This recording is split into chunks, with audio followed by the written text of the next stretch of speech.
From affordable housing to immigration and climate change, the candidates for vice president faced each other for their only debate right here on CBS. It was civil and it was substantive as well. The candidates defended their respective running mates, all while giving voters a better insight on where they stand on the issues. On the housing crisis, Republican Senator J.D. Vance and Democratic Governor Tim Walz of Minnesota had a different opinion on the source of the problem and the solution. Immigration, another topic that came up many times tonight. The most heated moment of the debate actually came when the two talked about January 6th and the passing of power in the White House. So the big question, of course, is will tonight's debate make a difference as voters decide? We want to bring in our analyst, Republican Dick Wadhams, and Democrat Mike Dino. Guys, thank you so much for being here as we roll over to the interview set here. Karen, this was a real debate, and there's a lot to talk about after what we saw tonight. Yeah, for sure. So we want to start first. Mike, we'll start with you. Do you think that the candidates really gave us a chance to get to know them a little bit tonight? You know, I think Senator Vance articulated a clear Republican agenda, which frankly President Trump did not do in the last debate. And he's thoughtful, he's informed.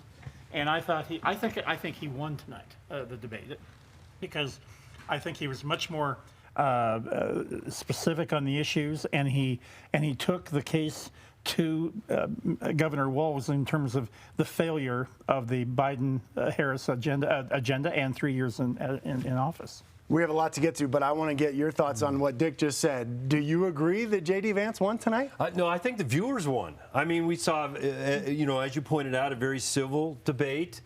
They focused on the issues, by and large, and I thought they came across great. Will it advance the prospects of the presidential candidates? Probably not much, but the bottom line is I think viewers got a good debate and one that they could come away with not feeling disgusted with. You know, we had the opportunity to... Well, true, right? Yeah, so much so, yeah. And we had the opportunity to watch this debate together and also the presidential debate as well. And I certainly think we can all agree that tonight was much more substantive in this debate. So do you think voters really learned anything, Mike? Well, I think they learned a few things. I mean, I think, one, that Governor Walz is proud of being a governor of his state of Minnesota. And two, that, you know, J.D. Vance is a very capable senator. I think J.D. Vance did a lot to advance his political future, maybe more so than advancing the political future of his presidential candidate. I know some of both the candidates seem to have some troubles answering some of the questions. So what do you think their trouble spots were tonight, Dick? I don't think Governor Walz handled the Tiananmen Square question very well. He never really answered the question. And he didn't. If he had just come out and said, listen, I made a mistake, I shouldn't have said it. And the same thing with Senator Vance. I mean, when he called Donald Trump a new Hitler, or whatever the quote was, I don't think that, but how do you answer that question? But I thought that both of them had their rough moments in terms of their problems. But I do think this about Walz, Governor Walz. I think that he did as good a job as he could defending his running mate, Vice President Harris, and he was an articulate defender of her, and I think that from that standpoint he did well. I still think that Vance really got the better of the two, though. And represented Trump well as well? Yeah. In fact, it helps Trump. Now, will it move votes? I don't know.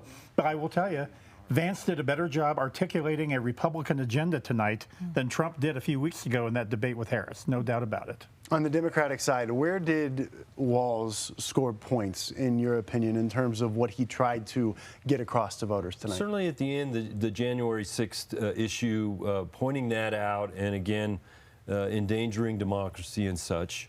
I think he also really made some good points on the economic plan, which is that it may be articulated better than Vice President Kamala Harris has to date. He was very strong on that, and on health care and the Affordable Care Act. I mean, people are very concerned about that, and he was very clear on how effective it's been. Shining moment tonight? Shining moment? The other thing I liked about Senator Vance, he was not afraid to agree with Governor Walz when they had some areas of agreement. I think that's good. I liked what happened after the debate, too. Did you see the two candidates shake hands, started chatting with each other? Their two wives came up and the four of them talked. That's the way politics ought to be. And we haven't seen a lot of that. Interesting to see how that moves and Yes. whether or not that carries over Yes. with now just a little bit more than a month to go before, of course, the election on 5 November 5th. weeks. Yeah. Moderators Nora O'Donnell and Margaret Brennan tried not to interrupt the debate to fact check too much. Instead, viewers could actually use a QR code that sent them to CBS.com, which of course hosted the CBS News Confirm team, which fact checked the candidates along the way.